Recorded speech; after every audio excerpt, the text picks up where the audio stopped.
We are remodeling this 1927 Spanish Revival home. We're going to start off by removing this carpet. I don't know if you could hear all those little ripping sounds. Staples, every single one we had to remove. And then we took an oscillating saw, removed everything with termite damage, and just boarded it back up. After that, we sanded again, sanded some more. Then we cleaned, and let me tell you something about sawdust. It's like glitter, it gets everywhere, and you will find it for days. Then we removed this wallpaper, and we were like, great, this is going to be easy. And then it wasn't, but it wasn't that bad. Finally, we were able to move on to priming the walls and saying goodbye to this iconic pink color, which I'm sure was very, very cool, very popular like in the 70s. And yeah, it took about 2 coats, I would say, to get rid of this color. And that was exciting because it meant that we could finally move on and start staining the floors. I went in with this early American color. I felt like it was the closest color match to the original flooring. And I think it brought back some nice color. I think it looked pretty good. And with the new boards that we added, I did have to add a little bit of espresso just to darken it up. But it was a decent color match. I think overall it looks pretty good. And this floor naturally has different types of stains. Then we did this semi-gloss polyurethane. Ideally I would have wanted to do it in like a matte. But unfortunately this is all the hardware store had and we had to move in. So I went ahead and did it and I think it looks great. I think it has a nice clean finish to it.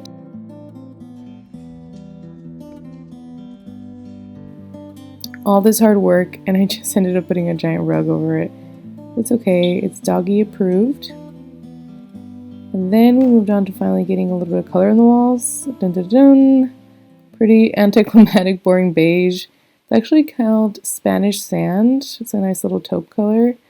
And yeah, I was like, ooh, Spanish house, Spanish sand, poetic. Just really wanted to warm up the walls. And I went in with this brush technique. Little dry brush. I just wanted to give the wall like a little bit of texture, and I did it with some white as well just to give it some highlight. And then I got this dresser on offer up, 50 bucks. Originally retails for almost $300. And I did add some legs to it because she was a little shorty, and these legs kind of match with some of the furniture in the house, so that kind of ties it all together. Then I also went ahead and painted it. This nice little equestrian green color with a foam roller. It's pretty simple. And I spray painted the knobs. Looks pretty good. And I got these bad boys, 25 bucks actually on offer up. And I spray painted the same color that I did on the knobs of the dresser. It's like copper, hammered copper, I believe. I wanted to dull it down a little bit, so I did go in with this textured spray paint.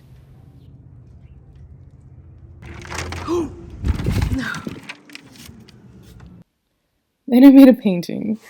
I just wanted to put something above the wall so it wasn't so empty, and I also didn't want it to like kind of be too much of a pop of color, so I used literally the house paint and I created this little abstract painting of lovebirds. I know, kind of corny, but I think it came out pretty cute. This is the green that I used for the dresser, and it's a nice little cute painting, you know? Yeah, I still need to make a frame for it. I got some wood, but I have to decide what color frame I want. And let's just remember what she looked like before. And yeah, this is her today.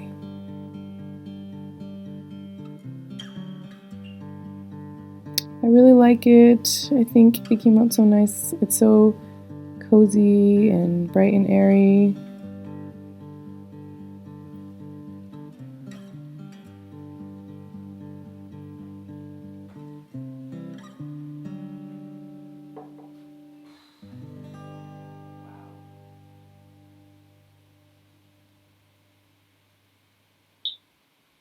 One thing I didn't show you guys is my sad little vanity section. This chair is literally just from my kitchen table. It's not what I'm going to use. I'm still searching.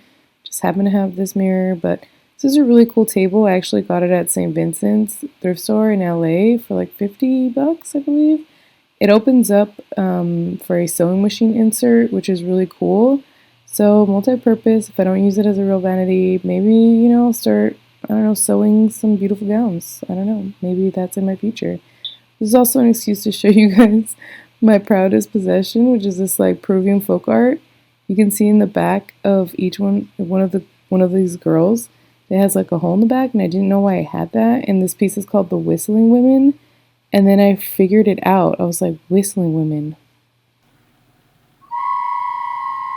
I love it. That's so cool. Anyways, my little dog's bed and oh, my phone charger I've been looking for, and on my other side of the bed is a mess. Okay, don't look. Okay, moving on. I wanted to show you guys these stools.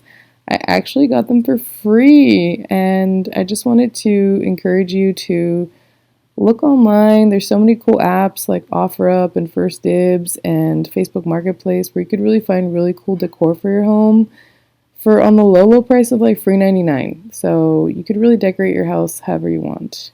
Moving on, lastly, what color should I make my picture frame? Should I do it this dark brown and kind of bring that dark color up to the wall, or the green from the greenery and the pillow? Or should I bring in some of this like taupey brown color from the bed, from the headboard and the sheets? What do you guys think? Let me know. But yeah, thank you so much for watching. I have more rooms I have to do in this house, so yeah, stay tuned, subscribe, like, whatever. Thanks, bye!